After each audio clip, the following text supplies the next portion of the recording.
the prehistory of America closely, I found the people who had the most facts had the least truth. It has to do with a certain vision, a certain eye. Why did American scientists have to discover the steel-making machine? Why didn't the British discover it? They were there much longer. No! They assumed that the Africans had only achieved 1,250 degrees centigrade in their blast furnaces. How did they arrive at that scientific conclusion? Because that was roughly the lowest temperature at which you could smelt iron, and the Africans were the lowest people. And there was no question that they did smelt iron, so that was their centigrade. There was no proper scientific study of their machines. Nobody went and asked them. I know that. When I was in East Africa, I was sent out by the School of Oriental and African Studies, London University right here. I was sent to get a list of legal terms. They didn't expect me to produce a dictionary. They like this piecemeal nonsense. You go out and you do your little thing. Somebody goes out and studies hesitation phenomena. I met a girl doing a PhD in hesitation phenomena. I said, what is that? She says, you know when you're going to say something and you pause, you say eh or What do the Swahili say? That's our PhD. Concentration on irrelevancies, concentration on pettiness. That is why there emerges from that the image of petty African.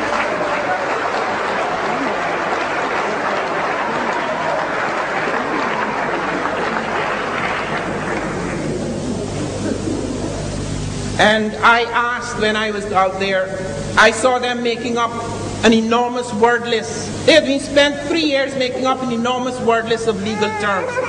And I said, and I'm not going to call names because some of these people are still living, unfortunately. But I asked them, why are you doing this? Why don't you go among the people, find out what Swahili legal terms they're using in the courts? And I remember someone turning on me. I can't remember the accent well because I've left Britain 14 years ago. Then SERTIMA, what are you talking about? Going among the people? What writing do they have? They only started to write when we came here.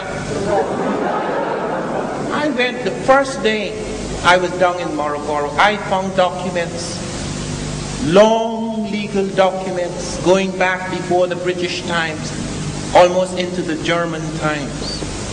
And it was on the basis of those documents that I was able to build slowly the dictionary of Swahili legal terms.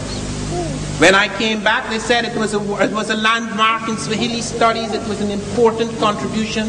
Yet when the time came for my degree, they said it would not be counted. Never heard about it again until I saw parts of it creeping up in the works of the published work of one of my esteemed colleagues in the United States. I want you to know, and I suppose you already know this, and that is why one speaks of this in advance, that knowledge about black people has become highly political. There is no way, and I have tried to avoid getting involved in these bubbles, but there is no way that you can present these facts without presenting the atmosphere in which one garnered these facts. When I brought out my book, They Came Before Columbus, I was pilloried. The New York Times spent 3 pages. They'd never attacked the black man like that. 3 pages trying to show it is nonsense. Packed with lies and vituperation. And then they waited when 70 professors defended me, people I don't know from Adam, including people, the oldest Mesoamerican archaeologists who had actually discovered the African heads in pre-Columbian America. And they spent 7 weeks to print those letters. And the letter I wrote back to my critic, it was heavily doctored. All the facts, just statements. Every time I tried to substantiate what I was saying, they deleted it. They put ... This is not a joke. This has become a very serious matter. I was denied permanent residence in the United States for 9 years. People just walk in like that and get permanent residence for 4 years, 3 or 4 years. I could not travel outside of America without being on parole. They had a little thing, my picture. I'm on parole. I had to go to Trinidad on parole. on the country arrest. Why do these things happen? Surely knowledge of this nature is recognized as being very revolutionary, very serious. But let me come back to my subject. The discovery just a few months after the steel-making machine by Lynch and Robbins, they discovered an astronomical observatory, a kind of African Stonehenge, at Namoratunga in northwest Kenya. Namoratunga, the place of stones. They discovered that the Africans there in Kenya had developed an astronomical observatory. It looked at first like just a scrabble of stones, but when the stones were properly studied, they were in precise alignment, the constellation of stars, and they were able to show that these Africans had built an accurate prehistoric calendar 300 years before Christ in Kenya, which is at least 100 years before the so-called father of modern astronomy. And this was not their first calendar. I don't want to touch on Egypt now because Sheikh Anta Diop has said enough about that. But let me point to the fact that the calendar we use today is derived from the Egyptian. They were the first people to invent the second of time, the second of art, the hour, the minute. Their astronomical observations over many years produced these ideas, these precise quantities and volumes and times and standards which were later to dominate the world. The Babylonians did not have any proper calendar. The Egyptians had the 365 and a quarter days and the 365. And they took that quarter and they stretched it out over a long period of time. They dealt with that quarter. And they put 5 festival days at the end of the year, festival of the gods, and they split the year equally into 12 months of 30 days each. When the Greeks took it over, then they spread it out.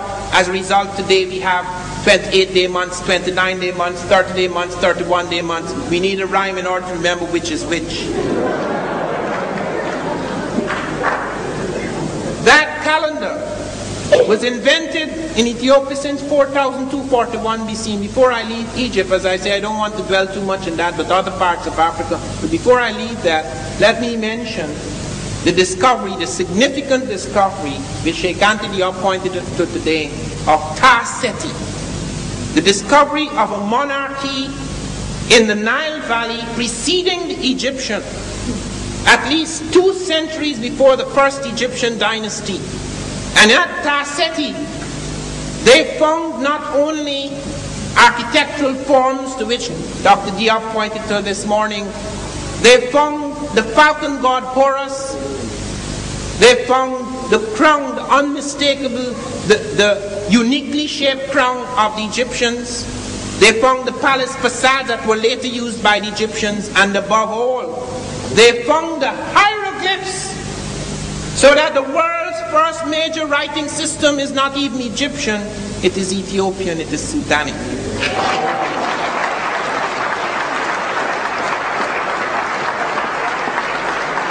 There are so many evidences, apart from the question of what the Greeks said, who actually saw these Egyptians, apart from all the evidence that Sheikh Anta Diop has brought forward and others. There is evidence, the migration, the movement of agriculture. Every major plant in Egypt, at least half a dozen are found coming from the south. There's not a single plant that comes down to the south.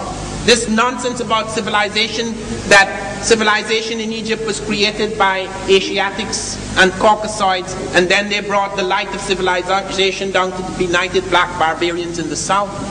Not a single shred of evidence. The script comes up, the agriculture comes up, all the symbols comes up, the conceptions of God, and all the various forms that were to become deities in Egypt. It all comes from the south. The art, everything, you can see its origin in the south, in that Ethiopian and Sudanic world. And Ta-Seti is the culmination, it's the capping of the evidence.